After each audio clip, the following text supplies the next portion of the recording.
right?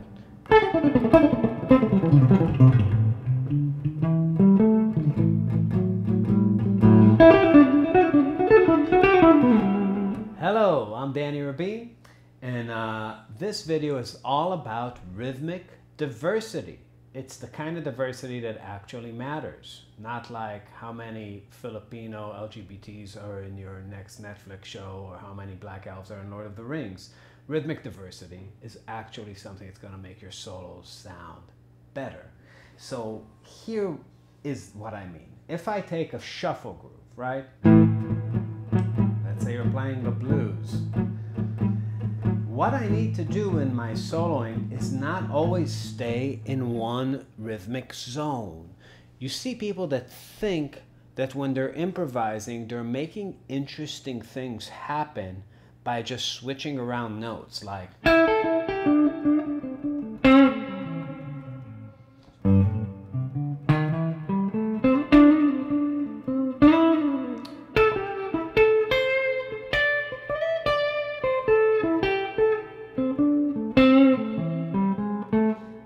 the problem with that is that all I did was play triplets. Everything in that was just riding this groove and going ta ta ta ta ta ta ta ta ta ta ta ta in some syncopated version of those triplets. I just went pa pa pa pa pa pa pa pa pa pa pa pa pa pa pa pa pa pa pa, and I just stayed in one lane in the entire solo part, solo excerpt thing I played. To create rhythmic contrast, you need to do things that pull against the groove. To do that, you need to understand what makes up the groove. So if you take a look at a shuffle or a swing song, they're made up of triplets. I mean made up. When I say made up, what I mean is that's how the drummer and bassist, the people actually laying down the groove, are subdividing their rhythm. If I take this, those are swung eighth notes in the shuffle. Pa, pa, pa, pa, pa. Triplets with the middle one missing. Pa, pa, pa, pa. 1, 2, 3, pa, 2, da, 2, da, 2. And they imply these ongoing triplets. To play against that, I need to stop sort of listening to the subdivided beat and focus on the pulse itself, on that quarter note, and use that as a place to subdivide myself. Now, the most basic against the groove thing you can do on swing or a shuffle would be straight eighth notes. That's just taking this and chopping it into two. 1 and 2 and 3 and 4 and 1 and 2 and 3 and 4 and. But against those triplets, right? Kind of sounds like you're doing the robot a little bit against it, right?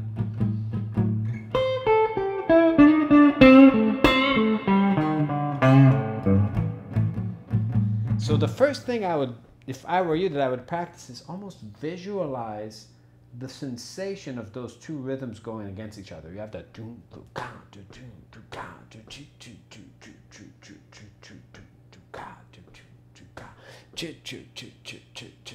like a full measure like that would be good. Maybe go triplets like.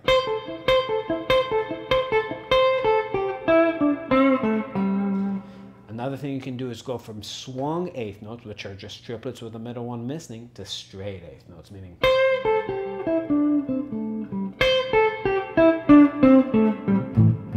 See how different that feels? Triplets. In my thinking, and in phrasing in general, there are three modes of operation. Number one is riding the groove. That's using the material that's in the groove to make phrasing, meaning triplets in this scenario. Number two is making statements. Making statements is finding against rhythms that have some sort of contrast with the groove, like those straight eighth notes, and using them to make melodic ideas that kind of are not embedded into the background. They become a focal point. They jump to the front. It's like making a statement would be like maybe going from triplets to those eighth notes, going.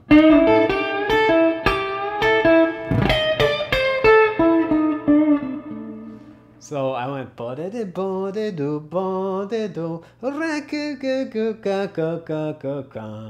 when I do that, it kind of really pulls against it, right? The third mode of operation phrasing wise is shredding.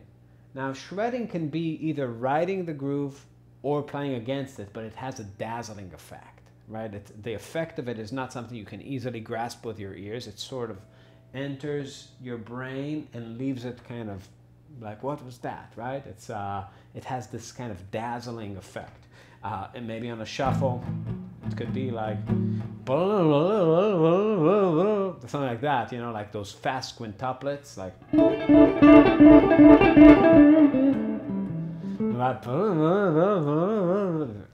you know, what was that rhythm? That's sort of a shreddy kind of Stevie Ray Vaughan thing. Many ways to do that. Other ways you could, in this tempo, in this way, you know, this is sort of a medium shuffle. Start thinking about those 16th notes.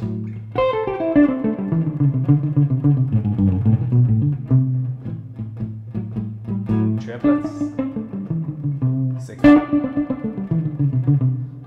Triplets. 16th.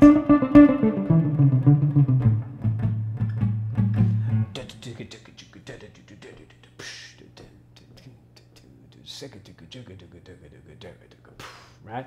Has that effect on it. So between those rhythms to start out, you start having real rhythmic diversity.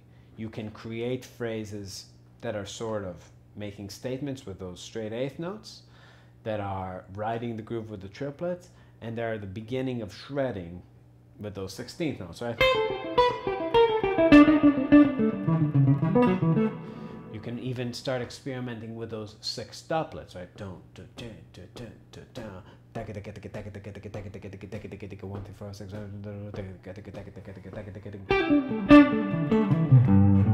right?